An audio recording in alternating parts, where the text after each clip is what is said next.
লাভ নাই, মাথা খারাপ হয়ে গেছে, বেসামাল হয়ে গেছেন।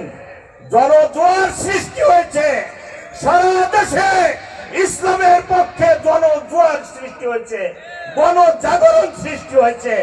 এই জাগরণ, এই ভয় দেখিয়ে কোনো এর থেকে এক চুল নড়ানো যাবে না। জনগণ এখন বলা শুরু করে দিয়েছে, সব দল দেখা শেষ, জামাত ইসলামীর বাংলাদেশ। না কি বলেন আপনারা?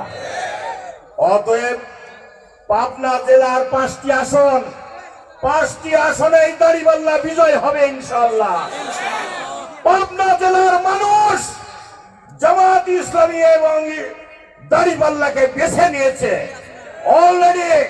আপনারা শোনেন, রাস্তাঘাটে আপনাদের কান লাগান, আপনারা শুনবেন।